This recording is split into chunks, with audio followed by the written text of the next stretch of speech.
Hello, this is Liz Miller, and this is my video review for Project 2. Um, the app I built is kind of I don't know how to explain it. How to checklist, shopping list, references, that kind of thing. So it's a weekend project for this weekend. I am going to install a refrigerator in my garage. What makes this kind of unique is that Minnesota has temperature swings from like 90s in the summer to 20 below zero in the winter.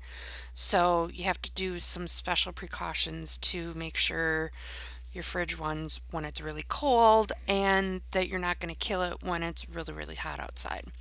So here's my title page, Weekend Project. The next page is a checklist. These are the things I need to go through and check off in order to do this project. Check if I need a permit. Check if a heating coil kit is required by the model of refrigerator that I have. Clear some space in the garage, clear space in the office, blah, blah, blah. So basically, it's a checklist of what to do, start to finish. The next item is a shopping list, and I messed up here. I can type things in, and they're there. I have a save button. It's attached and working, but when I leave the screen and go back to it, my list is gone. So I attempted several different ways to capture this information, and I just wasn't doing it right. Time is running out, so I just left it. You can make a list, and as long as you don't leave the screen, your list is there. So not great. That should absolutely work, and it's not. So let's go back and look at the other stuff that is working. So weekend project, here's my title landing page at the bottom here. My second tab is called articles, and this Mother Earth News article, when I click on this, it brings up the detail screen and name of the publication, name of the article, and this is the link. I also tried to figure out how to actually make this a clickable link and could not get that to work either. So I left it for now. You could copy and paste it and paste it in your browser and go that way, but it would be so much more convenient if you could just click on it. And so these are some articles that I ran through on the web that I actually looked at in preparing for my little project. City of Minnetonka, this is where I live. This is all the permit and inspection information. Minnesota Department of Labor and Industry, they have all the applicable codes and laws and all that good stuff that applies when you're doing electrical things. These last three are just blog articles. Putting a refrigerator in the garage talks about a heating coil kit. Is it okay to put a refrigerator in your garage? Will a refrigerator survive in the garage? So these are just some past experience articles from people who have done this and what worked for them and what didn't.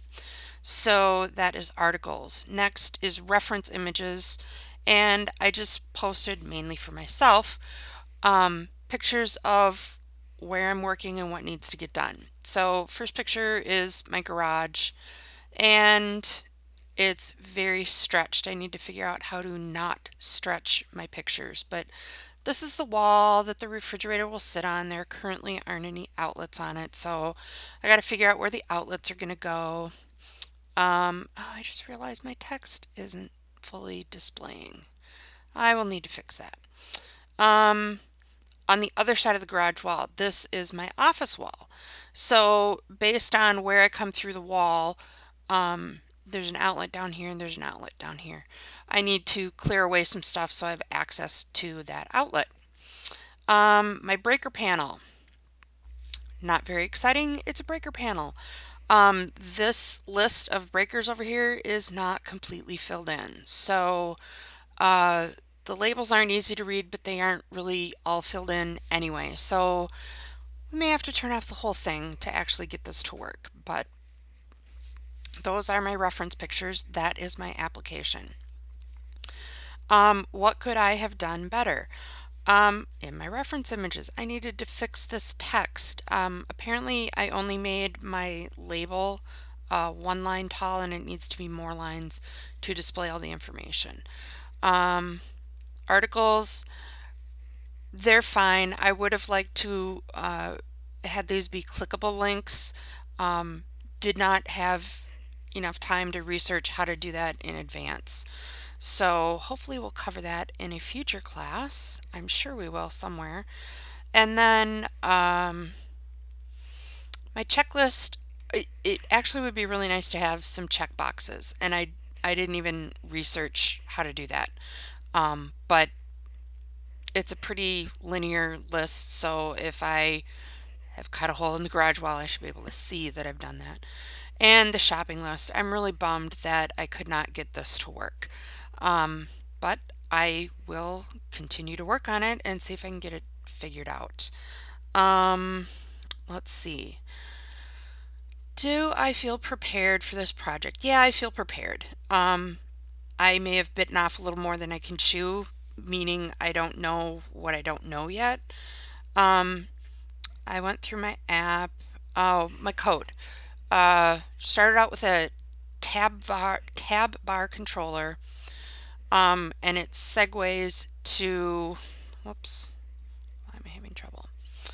So it segues to the tabs, which is weekend project here, and down here I've got my articles tab and the detail view for that. And then if we slide over, here's my reference images tab and its detail view. Let's see, back up here. The first tab is actually a nav controller on top of the tab bar controller. So we segue from tab bar to nav controller, and then you actually have the first view. And I just made this first page a title page. And the next button takes me to my checklist. The back button displays in the app itself, which you can see here. And if I slide over a little further, here's my shopping list, my save button. And I want to display my shopping list view controller. So I made outlets for each of these shopping fields, and I know that when there's a click on the save button, I need to connect this action here, this add IB action, to capture that click and then do something. But this is where I struck out. I tried a couple different things. I probably should have left them in there so you could see what I did that didn't work, but I was replacing it, and I just took it all out and made myself a note, need to capture text entered by user. Oh, and while I'm here, I think I'm going to, well, we're past our deadline. Oh, we're not past our deadline. My apologies. I am going to go and fix my image view so that I can see all the text. Where are you? Here, this label right here. It needs to say 3 or 4 lines, I think. That's what I've got space for. So let me stop that and run this again and see if I can make that look better. Thank you for your patience while things load. So here we are. Still not quite enough space, so I think I need to make my whole cell bigger and maybe make my text smaller, but I will fix that and resubmit that file. So for the most part, I think it went okay. I'm bummed that once again I ran out of time to fix some of these little things like this and figure out the shopping list. I'm so bummed that that is not working. So, um, great concept. Need to figure out how to make it work. So that's my review. And thank you for watching. And I look forward to hearing your feedback. Thanks, Patty.